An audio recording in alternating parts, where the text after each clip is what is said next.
Today, we're tackling something tricky. The U.S. healthcare maze. Sounds complicated, right? Don't worry, we're going to give you a user's guide to get through it. All right, let's just jump right in with something we've all felt. You know that feeling. You wake up, you're achy, maybe a little scratchy in the throat, and you just think, I think I've got the flu. What do I do now? Seems like a simple enough question, doesn't it? Well, in the U.S., that simple question can suddenly become this huge, complicated thing. It's a real maze of choices, potential costs, and just confusion. So that's what we're here for. We're going to break it all down and try to draw you a map. So where do you even start with a topic this big? I think the best place is right at the beginning. We need to talk about America's pretty unique system and where your health plan actually comes from. Okay, this is probably the single most important thing to get your head around. See, in America, for most people, your health insurance is tied directly to your job. It's not like that in a lot of other countries. This whole thing actually started way back around World War II.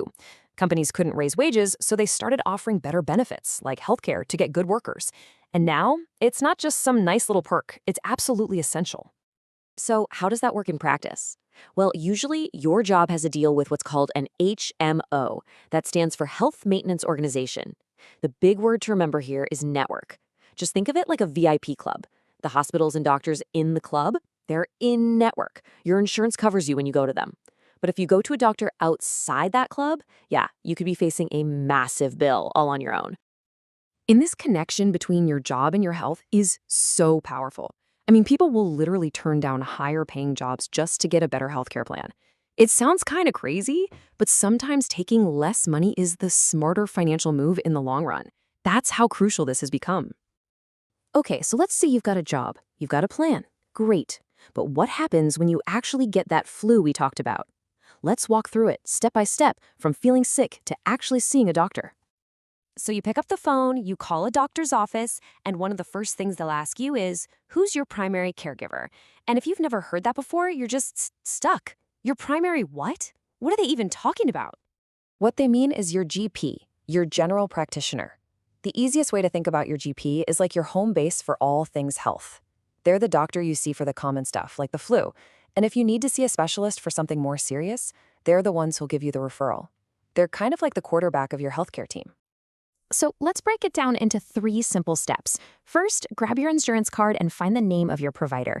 You know, the company. Second, and this part is super important, you go to their website and search for a GP who is in your network. Gotta stay in the club, remember? And third, you just give that doctor's office a call and book your appointment. That's it. Oh, and here's a little life hack for you. Before you head to your appointment, get your stuff together. You're going to need your ID, your insurance card with the provider name and policy number, and just a rough idea of your medical history. Trust me, having all that ready will make the whole check-in process way, way less of a headache. Okay, now we need to get serious for a minute, because every maze has its dangers, and in this one, there's a really big one. Let's call it the emergency cost trap. This is where things can go wrong fast. So, picture this. It's a real emergency, a car accident, something serious.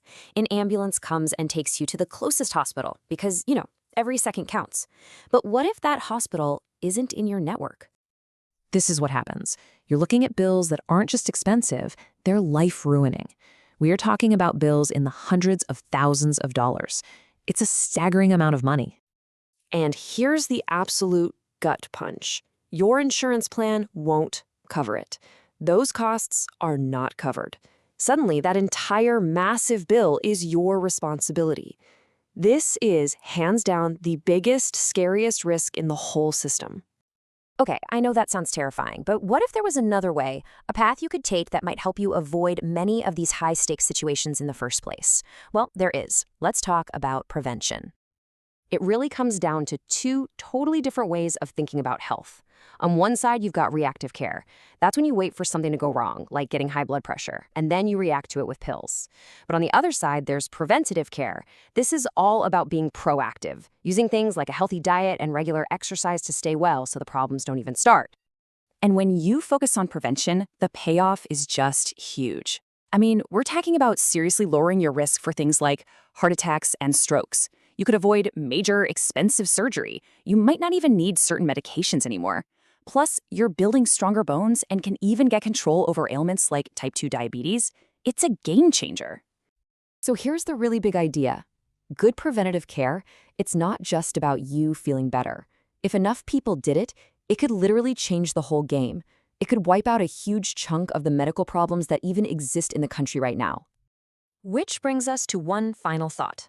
After all this talk about navigating this complicated maze of insurance plans and networks, maybe the best health plan of all isn't something you get from your boss. Maybe it's something that starts right in your own kitchen and in your gym.